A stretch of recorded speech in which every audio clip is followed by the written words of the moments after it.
Larry, what happened in the streets of Iran this week?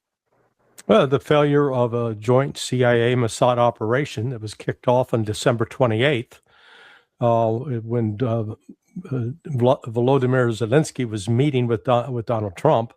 But this was 24 hours before Trump sat down with Bibi Netanyahu.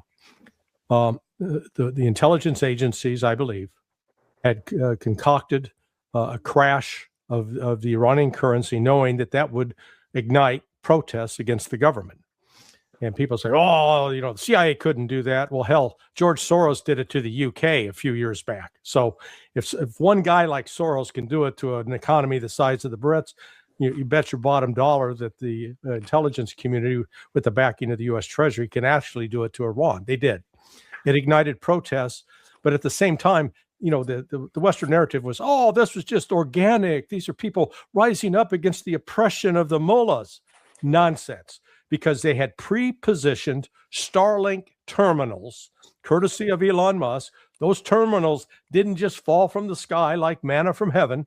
No, these were purchased through the intelligence community, and they were distributed through intelligence networks to individuals inside Iran.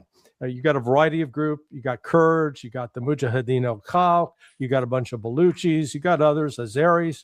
So they found individuals that are opposed to the government. They're able to funnel them these machines and provide weapons and ammunition and money. And then they coordinated the attacks.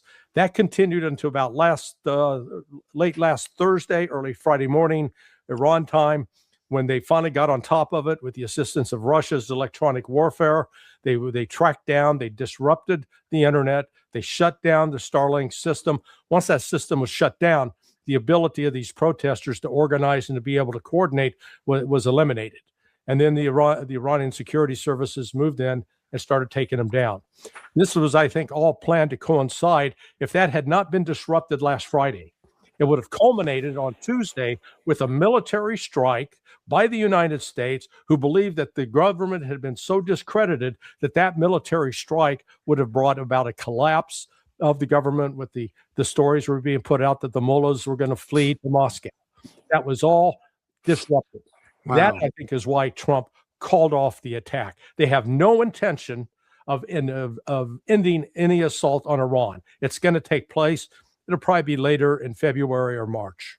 Ray,